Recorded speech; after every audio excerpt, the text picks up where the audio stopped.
50க்கும் மேற்பட்ட உலக நாடுகளில் 100 கோடிக்கும் அதிகமான ஆகாயம் தமிழ் பார்வையாளர்களுக்கு பேரன்பும் திருநன்றியும். அனைத்து ஊடகங்களுக்கும் பத்திரிகை நண்பர்களுக்கும் காலை வணக்கம். நேற்றைய தினமே கீழடி குறித்து தெளிவாக விளக்கமாக கழகத்தினுடைய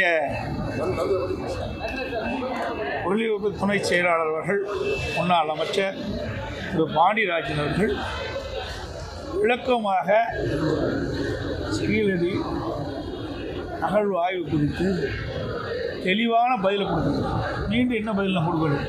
நேற்றே எல்லாமே கொடுத்துட்டோம். மாண்புமிகு அம்மா இருக்கின்ற பொழுது என்னென்ன நடவடிக்கை எடுத்தாங்க, அம்மா மறைவுக்கு பிறகு அம்மாவுடைய அரசு கீழடி அகழ்வாய்வு ஆராய்ச்சியில் எப்படியெல்லாம் ஈடுபடுத்தப்பட்டது என்ற விளக்கத்தை நேற்றைய தினமே தெரிவிக்கப்பட்டு பத்திரிகையிலும் செய்தி வந்துவிட்டது, ஊடகத்திலும் செய்தி வந்தது. அதே போல முருகன் மக்கள் மாநாட்டுக்கு வந்து மாவட்டங்களில் இ பாஸ் போட்டு மறுபடியும் அதாவது ஒவ்வொரு அமைப்பும் அவர்கள் விருப்பப்படுகின்ற தெய்வங்களை வழிபடுவது ஜனநாயகத்தின் உரிமை. அந்த அடிப்படையில் ஜனநாயக நாட்டில் அவர்கள் விரும்புகின்ற கடவுள்களை இன்றைக்கு மாநாட்டின் மூலமாக அந்த அமைப்பைச் சேர்ந்தவர்கள் அங்கே மதுரையிலே பெரிய மாநாட்டை நடத்துகின்றார்கள். அதற்கு எங்களுடைய வாழ்த்து. ஆங்கிலம் பேசுபவர்கள் வந்து வெட்கப்படும் காலம் விரைவில் வரும்னு அமித்ஷா அவருடைய கருத்து சொல்லியிருக்காரு. அவருடைய கருத்து சொல்லியிருக்காரு. ஒவ்வொருத்தரும் ஒரு கருத்து உண்டுங்க. கருத்தின் அடிப்படையில் ஒவ்வொருத்தரும் ஒரு கருத்துக்களை சொல்லணும். தாய்மொழி என்பது முக்கியம் என்று சொல்லியிருக்கிறார்.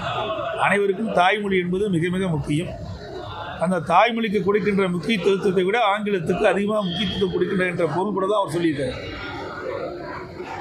தமிழக அமைச்சர்களும் முக்கிய நிர்வாகிகளும் பார்த்தீங்கன்னா, தமிழக அமைச்சர்களும் திமுக முக்கிய நிர்வாகிகளும் பொதுவெளியில் ஆபாசமான பேச்சுக்களும் ஆபாசமாக சித்தரித்து பலரையும் சமூக வலைதளங்களில் பரவது, இந்த மாதிரியான நிகழ்வுகள் வந்து அதிகமாக நடக்குது. அதை எப்படி பார்க்குறீங்க? நாங்கள் ஏற்கனவே இது குறித்து கண்டன அறிக்கை வெளியிட்டுட்டேன். பத்திரிகையிலும் வந்துட்டு, ஊடகத்திலையும் வந்துட்டுது. இன்றைக்கி திராவிட முன்னேற்ற கழகத்தை பொறுத்த வரைக்கும் மக்களிடத்தில் மிகப்பெரிய கொந்தளிப்பு ஏற்பட்டிருக்கின்றது. மக்களோட ஆட்சி தமிழகத்தில் நடைபெற்றுக் கொண்டிருக்கின்றது.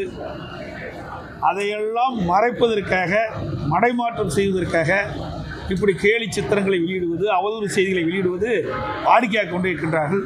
இதற்கெல்லாம் 2026 சட்டமன்ற தேர்தலிலே மக்கள் அவர்களுக்கு தக்க தண்டனை வழங்குவார்கள். யோகாசனம் வந்து ஒரு மிகவே முக்கியமானது. உடல் ஆரோக்கியத்திற்கு மிக மிக அவசியமானது. அதை பாரத பிரதமர் அவர்கள் முன்னிருந்து நடத்துகிறார். அதற்கு வாழ்த்து.